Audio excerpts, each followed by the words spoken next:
ხორვატიაში დუბროვნიკის 2025 წლის ფორუმი მიმდინარეობს. ფორუმს საგარეო საქმეთა მინისტრის ხელმძღვანელობით ესწრება ქართული დელეგაცია. დღეს მაკა ბოჭორიშვილი პანელურ დისკუსიაში მიიღებს მონაწილეობას, სადაც მთავარი განსახილველი საკითხი ევროპისა და აზიის დაკავშირებადობა იქნება. გარდა ამისა, ფორუმის ფარგლებში მინისტრი ორმხრივი შეხვედრებსაც მართავს. საქართველოს საგარეო უწყების ხელმძღვანელი უკვე შეხვდა ჩინეთის და ხორვატიის წარმომადგენლებს, ელთოს ეთნიკურ უმცირესობათა საკითხებში უმაღლეს კომისარს და იტალიელ კოლეგას. რაზე ისაუბრეს მხარეებმა და რა საკითხებზე ამახვილებს ქართული დელეგაცია ყურადღებას. დუბროვნიკიდან პირდაპირ ეთერში ახლა თამარ ციკლაური ისაუბრებს. თამარ, გისმენთ.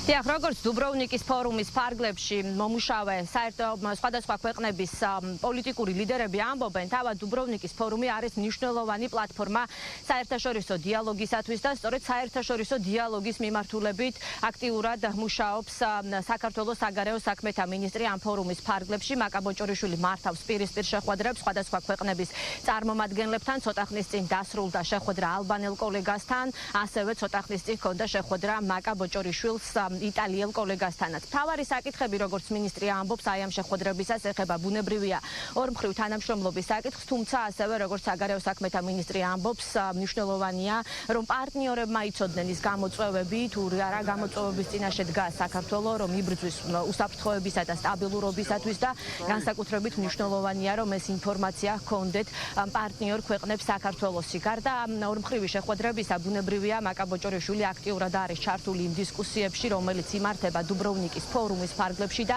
დღეს ასევე დაგეგმილია პანელური დისკუსია, სწორედ ისეთ საკითხთან დაკავშირებით, რაც ეხება ევროპისა და აზიის დაკავშირებადობის საკითხს და სწორედ აი ამ პანელურ დისკუსიაში მიიღებს მონაწილეობას საქართველოს საგარეო საქმეთა მინისტრი. მთავარი მიმართულება კი, რაზეც მაკა ბოჭორიშვილი გეგმავს, რომ ყურადღება გაამახვილოს პანელური დისკუსიისას, ეხება სწორედ აი ამ პროცესში საქართველოს განსაკუთრებულ როლს.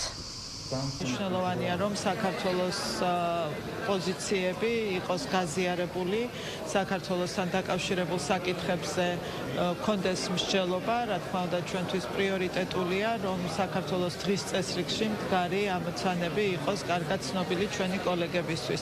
საქართველო, რომელიც იბრძვის ქვეყანაში და რეგიონში სტაბილურობისთვის, უსაფრთხოებისთვის, ეს არის მნიშვნელოვანი და რა თქმა უნდა, მნიშვნელოვანია ასევე, რომ კარგად გააცნობიერონ ჩვენმა პარტნიორებმა ამასთან დაკავშირებით თუ რა გამოწვევების წინაშე დგას ქვეყანა.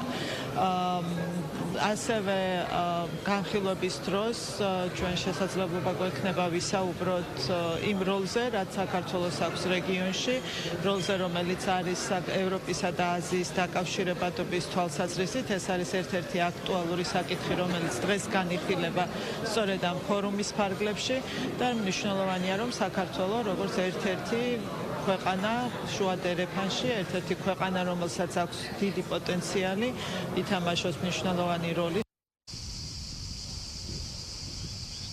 საგარეო საქმეთა მინისტრები, პარლამენტის თავმჯდომარეები, სხვადასხვა პოლიტიკური ლიდერები, როგორც ევროპის ქვეყნებიდან, ასევე აზიიდან, ორი დღის განმავლობაში დუბროვნიკის ფორუმის ფარგლებში მართავენ დისკუსიებს ისეთ საკითხებთან დაკავშირებით, რაც უკავშირდება მსოფლიოს წინაშე არსებულ გამოწვევებს და ამ გამოწვევების მიმართულებით გადასადგმელ ნაბიჯებს, მათ შორის, როგორც უკვე გითხარით, 2025 წლის ფორუმის ერთ-ერთი მთავარი თემა ეხება სწორედ ევროპისა და აზიის დაკავშირებადობის საკითხს და სწორედ ამ მიმართულებით გამართულ პანელურ დისკუსიაში მიიღებს მონაწილეობას ცოტა ხანში მაკა ბოჭორიშვილი. მადლობა, თამარ ციკლაური საუბრობდა პირდაპირ ეთერში დუბროვნიკიდან.